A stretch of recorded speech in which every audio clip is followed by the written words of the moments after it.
지난 시간 우리는 에베소서 서론 말씀을 공부했습니다. 명절이라서 연휴라서 여러분 같이 이 말씀을 듣지 못하신 분들이 계시다면 유튜브에 말씀이 올라와 있으니까 그 설교 부분만 또 따로 편집해서 올려놓은 영상이 있거든요. 그래서 그 영상을 꼭 한번 보셨으면 좋겠습니다. 제가 뭐 설교를 잘하진 않지만 앞으로 에베소서 말씀을 우리가 같이 계속 함께 나누게 될 때에 매우 중요한 부분을 다루고 있습니다. 그래서 설 연휴 때 예배에 참석 못했거나 말씀을 듣지 못하신 분들은 꼭 찾으셔서 에베소서 서론 말씀, 에베소 교인들에게 보내는 편지라는 제목의 설교 말씀을 꼭 들어주시기를 부탁을 드립니다. 왜냐하면 그 말씀을 들어야 이제 에베소서 본문을 우리가 이 말씀 1장부터 6장까지 읽을 때에 이런 마음, 이런 생각으로 에베소 교인들을 바울이 생각을 하고 있고, 그래서 그들에게 이런 말씀을, 편지를 보내는구나, 우리가 그것을 잘 이해하게 될 것 같아요. 세계의 어떤 불가사의들 중에 이 아데미 우상을 모셔놓은 신전이 아주 불가사의 중에 아주 손꼽히는 그런 불가사의죠. 상상을 할 수 없는 그 규모와 크기, 어떤 이런 부분 때문에 그런 것 같습니다. 근데 이 아데미가 여신으로 있는 우상 숭배가 가장 심각했던 곳이 바로 이 에베소라는 곳이었죠. 에베소뿐만 아니라 그 당시에 이 소아시아 지역의 일대에 어떻게 보면 지금으로 말하면 뭐 전 세계로 뻗어나간 것 같은 그 당시의 규모로는 이곳이 이 아데미 여신이라는 것이 그만한 어떤 세력과 규모를 자랑했던 것 같습니다. 그러니까 거기에서 하나님의 복음을 전했습니다, 사도 바울이. 그러다가 소동이 일어났었죠. 많은 사람들이 이 사도 바울이 전했던 복음이 아데미 여신을 모독을 주었고, 그 아데미 여신을 판매하는데 신상을 만들어서 판매하고 유통하고 장사하는 사람들이 더 이상 이 사도 바울이 전하는 복음 때문에 이게 잘 안 되겠다 싶어서 많은 사람들을 동요를 일으켜가지고 거기 소동이 일대에 일어나게 되었습니다. 너무 그 소동이 컸던지라 사도 바울은 쫓겨나다시피 에베소에서 더 이상 머물지를 못하고 떠나게 되었었죠. 그래서 사도 바울은 이 에베소 교인들이 더 하나님의 말씀 위에 든든히 서야 된다고 생각을 했었습니다. 지난 시간에 저희가 말씀을 나누었듯이 사도 바울이 머물다 간 자리는 항상 무엇이 남았었냐면 자신의 명예, 자신의 이름, 자신의 자랑, 아니요. 많은 에베소의 교인들을 자신에게 연결시키고 내 사람, 이렇게 자신을 위해서 목회하지 않았고요. 그들을 어떻게 해서든지 누구에게 연결을 시켰냐면 예수 그리스도에게, 그리고 복음에 그들을 세우는 일만을 했었습니다. 그가 머물다가 간 자리에는 무엇이 남기를 원했었냐면 말씀만 남기를 원했어요. 복음만 남기를 원했어요. 그러니 자신이 없더라도 하나님의 말씀 위에 이 에베소 교회 성도들이 든든히 서기를 원했었죠. 사도 바울이 이 에베소 교인들을 생각하면, 그 교회를 생각하면 하나님 말씀 위에만 세워놓는다면 어떤 거대한 저 아데미 여신이 판을 치고 있는 저 에베소 땅에서도 반드시 우리 이 교회 성도들은 이겨나갈 수 있을 거야 라고 생각을 했었던 거죠. 에베소에 남겨진 성도들 늘 마음이 아립니다. 그 거대한 세상의 물결 앞에 두고 왔던 이 에베소 교회, 다시 들어가 보지 못하다 보니 에베소 교회 장로들을 불러 만남을 가지고서 교회를 부탁하고 같이 기도합니다. 그리고 이 교회를 하나님의 말씀에 부탁한다고 그렇게 이 장로들에게 얘기를 하죠.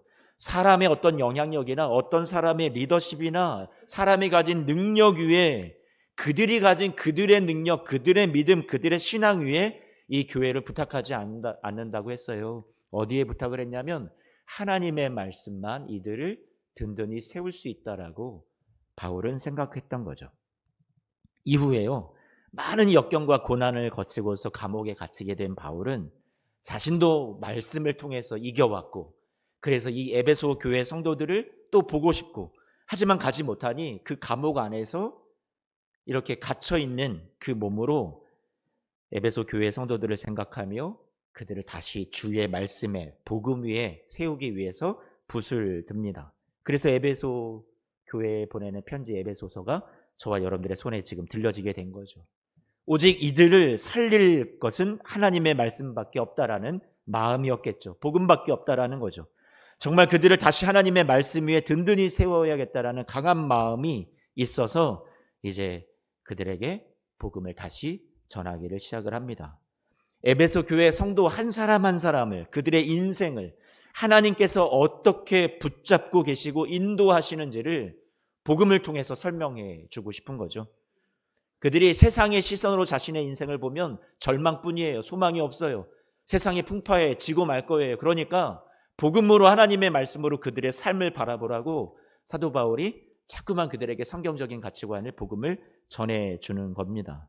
또 공동체로서 함께 모여있는 이 교회를 하나님이 어떻게 세워가실 것인지를 이 복음을 통해서, 말씀을 통해서 그들을 온전히 방향을 제시하고 싶어서 이런 게 교회입니다.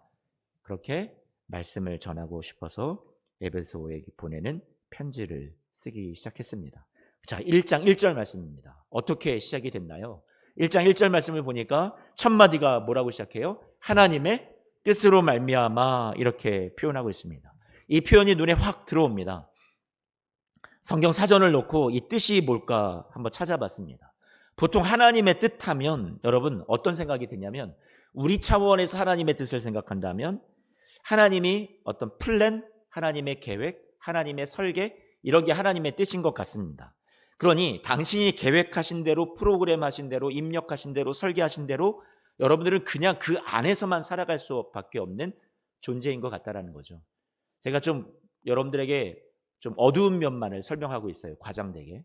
그러니까 하나님의 뜻을 우리가 오해할 때 여러분의 인생을 그냥 꼭두가식처럼, 아니면 여러분의 인형처럼, 기계처럼 하나님께서 설계하신 대로만 그냥 움직이는 거죠.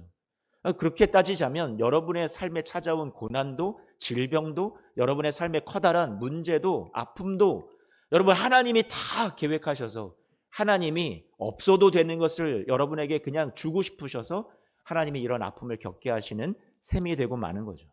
여러분, 모든 것을 하나님의 계획이라고 우리가 그렇게 볼 수는 없습니다. 그렇다면 이 뜻이라는 것을 우리가 어떻게 해석을 해야 될까? 그 사전적인 정의에 보면 will이라고 영어 표현이 되어 있더라고요. will.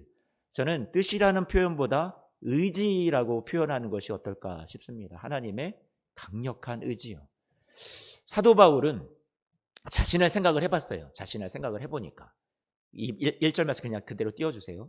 자신은 늘 예수 그리스도를 믿는 사람들을 잡아 가두던 핍박자였습니다. 하나님께 기쁨이 되는 삶을 살았냐? 아니요. 하나님이 기뻐하시는 삶보다는 전혀 방대되는 길로 엉뚱하게도 자기는 그게 옳다고 생각하고 자신의 뜻대로, 자신의 계획대로 그렇게 살아갔습니다. 그런데 하나님께서 자격 없는 이 사도 바울을, 하나님께서 그의 인생을 전환시켜 주시죠. 빛 가운데에 다메섹 도상으로 그 길로 가는 그 길 위에서 사도 바울을 만나 주시고 그의 인생이 온전히 뒤바뀌어 버리게 됩니다. 그 뒤로 사도 바울은 그러면 꽃길만 걸을 줄 알았는데 그게 아니라 사도 바울이 복음을 위해서 헌신하고 예수 그리스도를 만나서 헌신하게 될 때 또 고난의 길이 있더라고요.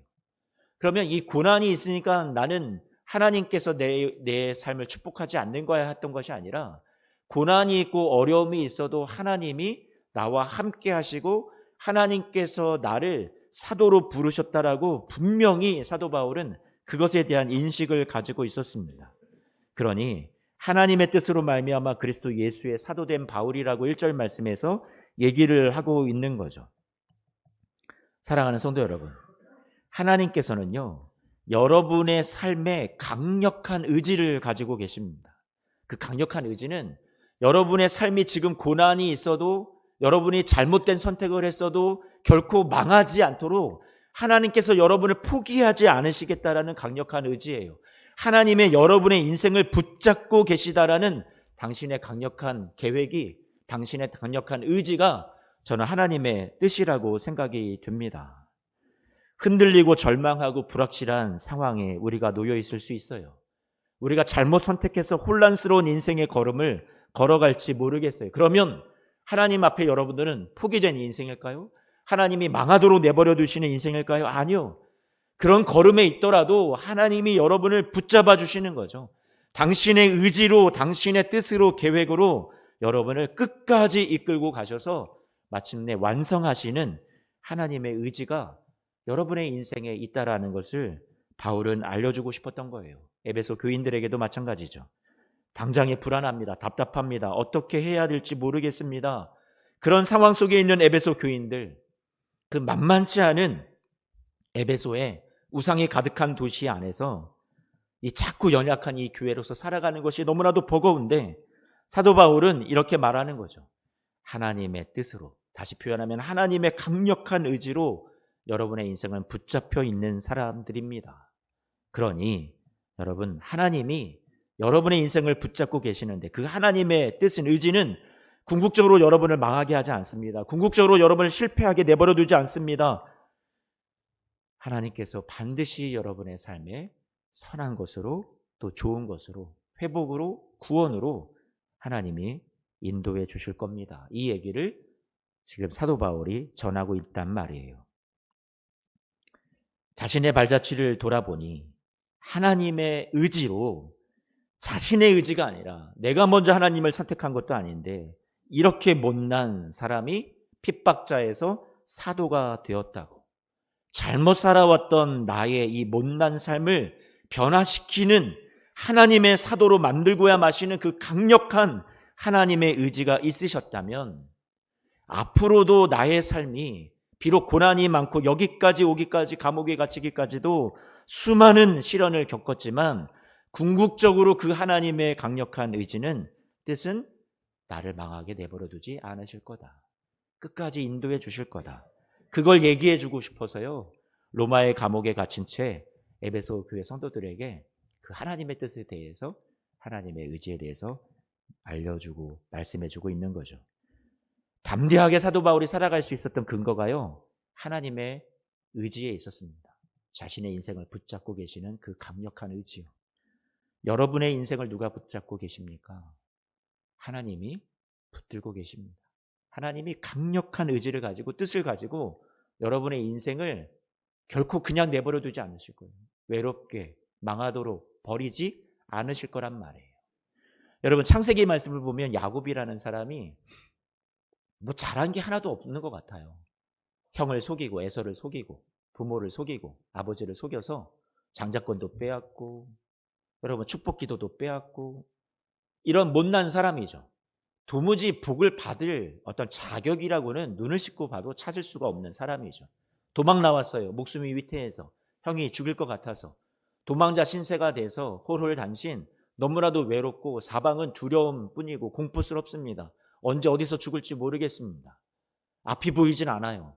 캄캄해요. 밤이 되었습니다. 잠을 자다가 하나님을 만나게 되죠. 그 하나님이 그곳에서 주셨던 약속이 있어요. 같이 한 번만 볼까요? 도망의 길에, 광야의 길에, 창세기 28장 15절 말씀입니다. 그 못난 야곱에게 하나님이 뭐라고 말씀하셨는지 한 번만 보세요. 같이 함께 읽어보겠습니다. 시작. 내가 너와 함께 있어 내가 어디로 가든지 너를 지키며 너를 이끌어 이 땅으로 돌아오게 할지라. 내가 내게 허락한 것을 다 이루기까지 너를 떠나지 아니하리라 하신지라. 이제는 자신이 속이며 살아왔던 삶이 후회도 되고 힘겹고, 도망가는 것도 힘겹고 너무나도 막연합니다. 막막합니다. 그런데 자기의 인생을 자기가 더 이상 못 살 것 같다는 두려움이 엄습해 왔을 때 하나님이 그 자격 없는 야곱에게 말씀하신 것은, 너의 인생은 나의 손에 붙잡혀 있어. 이 얘기를 하신 거죠. 내가 어디로 가든지 내가 너를 지킬 거야. 너를 이끌 거야. 그리고 내가 너에게 허락한 것을 다 이루기까지 너를 떠나지 않을 거야. 여러분, 이게 얼마나 이 야곱에게 큰 위로가 되었겠어요. 그렇죠? 혼자라고 생각됐어요. 내 인생은 이제 끝이다라고 생각이 됐어요. 근데 하나님이 자격 없는 그에게 나타나셔서, 아니야, 너 끝 아니야. 너의 인생은 너가 잘못 살아왔어. 너가 지금 이런 시련을 겪고 있지만 누구의 손에 있다? 너의 인생은 내 손에 붙잡혀 있어. 내가 너에게 허락한 그 약속을 다 이루기까지. 아니면 여러분들에게 주님께서 말씀해 주시는 거죠. 여러분의 삶에 하나님이 약속하신 그 선한 것이 여러분의 삶에 이루어지기까지 하나님은 여러분을 떠나지 아니하시는 줄로 믿습니다. 하나님의 손에 저와 여러분의 인생이 붙잡혀 있다라는 거죠. 그래서 에베소서 1장 1절 말씀을 다시 보니까 바울이 이 성도들에게 이제 다시 또 축복하는 거죠. 그들은 에베소라는 이 환경이 너무 두렵습니다. 어마어마한 거대한 신상과 신전과 그리고 많은 폭동을 일으켰던 그 수많은 사람들 사이에서 사도 바울은 없고 이 작은 교회가 잠깐 하나님의 말씀을 배우고 가르침 받았던 이 교회가 살아간다라는 것이 너무나도 만만치 않습니다. 그런데 바울이 뭐라고 말하냐면 이들의 위치, 주소에 대해서 말하고 있어요. 살아가는 주소. 첫 번째 그들이 살아가는 주소는 에베소에 있다라고 얘기를 해요.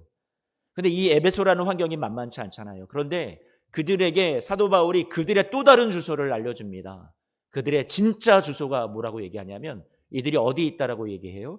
따라서 하겠습니다. 그리스도 예수 안에. 그렇죠.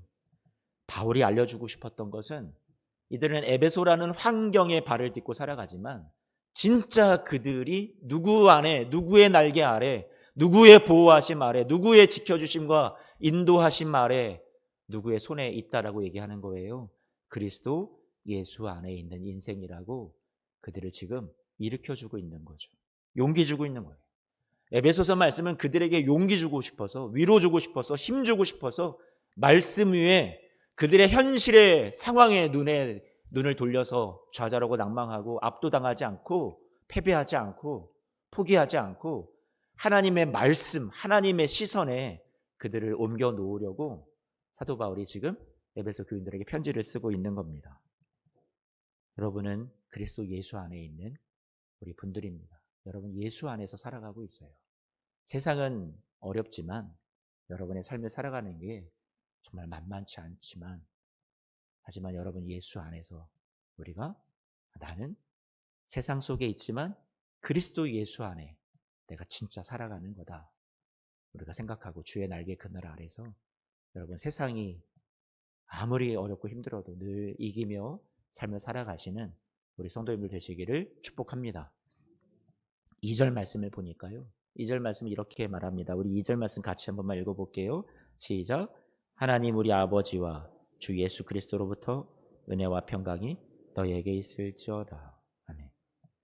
에베소 교인들에게 무엇이 있었으면 좋겠다. 지금 사도 바울이 얘기하냐면 은혜와 평강이에요. 그들의 만만치 않은 그 에베소에서의 삶에 이들이 이것을 이길 수 있는 것은 세상을 이길 것은 은혜와 평강이 있어야 되겠구나라고 생각을 했던 거죠. 그렇죠? 여러분에게도 은혜와 평강이 있다면 저는 세상을 이길 수 있다고 생각이 됩니다. 근데 오늘 뭐라고 얘기해주고 있어요? 이 은혜와 평강이 누구로부터 나와요? 하나님 우리 아버지와 주 예수 그리스도로부터 나온다고 말씀하고 있습니다. 여러분이 오늘 아까 주소도 우리는 그리스도 예수 안에 있다고 그랬어요.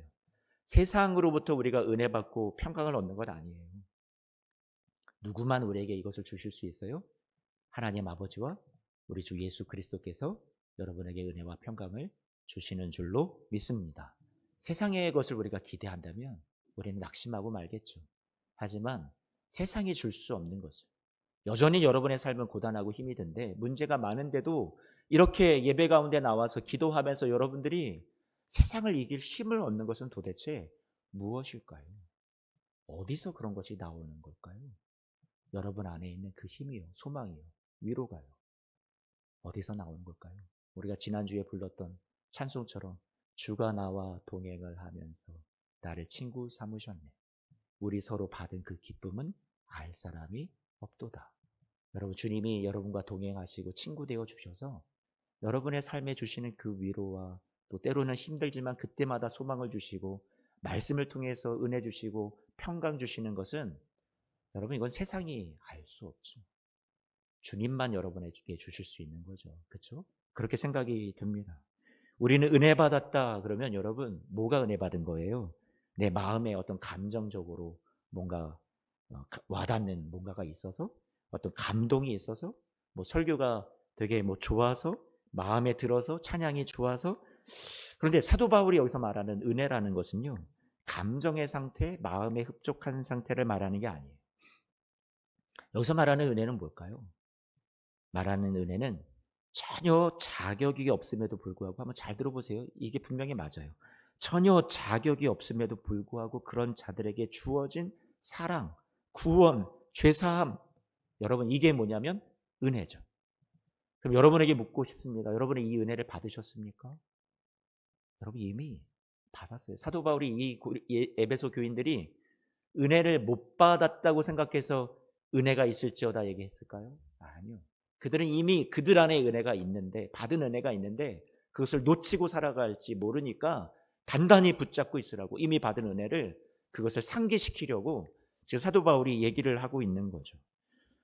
성도 여러분, 저와 여러분들은 예수 그리스도께서 자신의 생명을 다 내어주시고 하나님 아버지께서 자신의 아들을 주시기까지 여러분 자격 없음에도 불구하고 여러분을 끝까지 사랑하시는 그 놀라운 은혜를 우리는 이미 받은 사람들인 줄로 믿습니다. 2004년도 11월에 뉴욕에 한 10대 아이들 5명이 차를 타고 가다가 창문 너머로 꽁꽁 얼려 있었던 냉동 그 칠면조 고기를 던져버렸어요. 그런데 뒤따라오던 차에서 운전하고 있던 한 여성이 이 운전을 하고 가다가 날아오는 그 칠면조 냉동 고기에 앞유리가 깨지고 얼굴을 정면으로 맞고 말았죠. 너무 크게 다쳤어요. 응급실로 옮겨서 치료를 받았는데 이 빅토리아 루블로라는 여인에게 이 식도가 무너지고 그녀의 볼과 턱과 한쪽 눈의 뼈가 함몰되고 뇌손상을 입고 정말 뭐 이루 말할 수 없이 너무나도 많이 다치게 되었어요. 가까스로 목숨을 유지한 채 살게 되었는데요. 이들 5명은 이제 중대한 범죄자가 돼서 처벌을 받게 되었죠. 그들 중에 한 아이는 뭐 도박에 무책임한 위험스러운 이런 행동을 해서 다른 사람들을 사상시킨 것과 어떤 범죄 행위, 뭐 도난 행위, 뭐 이런 것들을 다 걸리게 되었는데 최대 25년의 징역형을 받을 정도로 어마어마한 그런 형벌을 받게 되었어요. 이 빅토리아 루블로라는 여인이 무엇을 했냐면 온 곳을 다 다니면서 백방을 다니면서 이들에게 선처해달라고 그렇게 이제 탄원서처럼 자신이 피해자인데 자신에게 가해한 아이들을 위해서 10대 아이들인데 이들을 위해서 계속 탄원을 한 거죠. 백방의 노력 끝에 결국 이 아이들이 가볍게 형벌을만 받고 자유의 몸이 됩니다. 이제 이 만나게 될 때 이 여인이 이 아이들에게 해준 얘기가 있어요. 괜찮다. 내가 이렇게 다치고 이루 말할 수 없이 얼굴이 망가졌는데 괜찮다. 나는 괜찮다. 내가 지금 원하는 건 너희가 지금 행복하게 사는 거야. 이 아이들에게 앞으로의 삶에 대해서 잘 살았으면 좋겠다. 앞으로 행복하게 살았으면 좋겠다. 새롭게 주어진 이 기회의 삶을 멋지게 누렸으면 좋겠다. 이게 이 여인의 이 원하는 바였고 여인이 남겨준 용서의 이야기였어요. 이 루블로라는 여인은 그의 나머지 인생을 용서의 힘에 대해서 전도자가 되어서 온 곳을 다니면서 이제 용서를 전하는 사람이 되었죠. 2019년에 안타깝게도 세상을 떠나게 되었다는 소식이 들려왔는데요. 어쨌든 이 여인이 남긴 것은 은혜였어요. 은혜. 은혜라는 건 뭐냐면 어떤 받을 것을 계산하는 것이 아니죠. 그렇죠? 이 여인은 그저 자신이 베풀 거 다 베풀어주고 뭐를 했던 거예요? 잘 살기만을 바랬던 거예요. 누리기를 원했던 거예요. 행복하게 살기를. 주님께서 저와 여러분들에게 은혜를 주셨어요. 우리는 감당할 수 없는 은혜죠. 주님이 여러분들에게 무엇을 바라실까요? 내가 너한테 이만큼 내 생명을 주었으니 내가 너를 구원했으니 여러분에게 갖다 바쳐라. 봉사해라. 더 많이 헌신해라. 주님께서 무엇인가를 여러분에게 요구하시려고 은혜를 베풀지 않으셨어요. 주님이 다만 이 자리에 계셔서 여러분들에게 원하시는 것이 있다면 지금의 이 삶을 어렵지만 고난이 있더라도 어떻게 해요? 누렸으면 좋겠다. 행복하게 이 삶을 살아갔으면 좋겠다. 예수 그리스도를 통해서 그분의 사랑과 용서와 희생을 통해서 얻게 된 우리의 이 인생을 제발 절망하지 말고 포기하지 말고 다시 과거로 돌아가지 말고 정말 누리는 삶을 살았으면 좋겠다. 그게 주님의 저와 여러분들에게 베풀어 주신 은혜죠. 사도 바울은 디모데전서 말씀에 이렇게 말합니다. 디모데전서 말씀을 한 번만 띄워줘 보세요. 1장 13절 14절 말씀에 내가 전에는 비방자요, 박해자요, 폭행자였는데 이렇게 못난 나에게 하나님이 긍휼을 입게 해주셨다. 내가 믿지 아니할 때에 알지도 못하고 행했던 이 나쁜 일들을 주님께서 너가 이렇게 살았어? 너는 포기야. 내가 너를 버려. 이렇게 하지 않으시고 14절 말씀에 뭐라고요? 우리의 주의 은혜가 누구 안에서요? 그리스도 예수 안에서. 에베소서 말씀을 보면 한 35번 정도가 다 그리스도 예수 안에서 계속 반복되는 내용들이 나와요. 여러분들의 현실은 눈에 보이는 것은 내가 그리스도 밖에 있나? 너무 힘들다. 이게 우리 눈에 보이는 상황인데 에베소 교회 성도들에게 계속해서 사도 바울이 강조하는 것은 여러분은 지금 누구 안에 있다고요? 그리스도 예수 안에 있다고요. 그리스도 예수 안에서 은혜가 여러분에게 주어지고 있다고 사도 바울은 계속해서 그들을 세워주고 있어요. 용기 주고 있어요. 격려하고 있단 말이에요. 그런데 그 우리 주의 은혜가 그리스도 예수 안에 있는 우리 같이 한번만 읽어볼게요. 시작. 믿음과 사랑과 함께 넘치도록 어떻게 했다고요? 풍성하였대요. 사랑하는 성도 여러분, 여러분의 인생 길에 마지막에 이르기까지 우리 주님의 은혜가 여러분 풍성할 줄로 믿습니다. 여러분을 구원하신 은혜가 세이빙 그레이스, 여러분을 구원하실 때 하나님께서 주셨던 은혜의 크기가 압도적이죠. 이건 감당할 수 있는, 우리가 저항할 수 있는 은혜가 아니란 말이에요. 그냥 받을 수밖에 없는 은혜죠. 그 크기가 그렇게 컸다면 여러분의 삶을 앞으로도 이끌어 가시는 워킹 그레이스, 여러분의 삶에 역사하시는 은혜는 여러분 줄어들까요? 아니면 그 다 재워놨던 저장돼 있던 것들이 다 소진돼서 그 은혜가 사라질까요? 아니요. 여러분을 사랑하시는, 목숨을 다하신, 생명을 주신 그 은혜는요, 여러분 세상 끝날까지 여러분의 삶을 능히 이기고 삶을 살아갈 수 있도록, 세상을 이길 수 있도록, 에베소에서 대한민국 땅에서 저와 여러분들이 살아갈 수 있도록 능히 도와주시는 은혜를 풍성하게 공급해 주실 줄로 믿습니다. 우리는 이 은혜로 살아간단 말이에요. 우리 사랑하는 성도 여러분, 오늘도 주님께서 여러분들에게 필요한 은혜를 내려주실 줄로 믿습니다. 세상이 줄 수 없는 평강을 그리스도 예수 안에서 주실 줄로 믿습니다. 그 은혜와 평강을 힘입어서 오늘도 힘내서 살아가시는 우리 사랑하는 성도님들 모두가 되시기를 축복하고요. 다음 시간부터 또 3절 말씀부터 계속해서 말씀을 나누도록 하겠습니다. 일어나서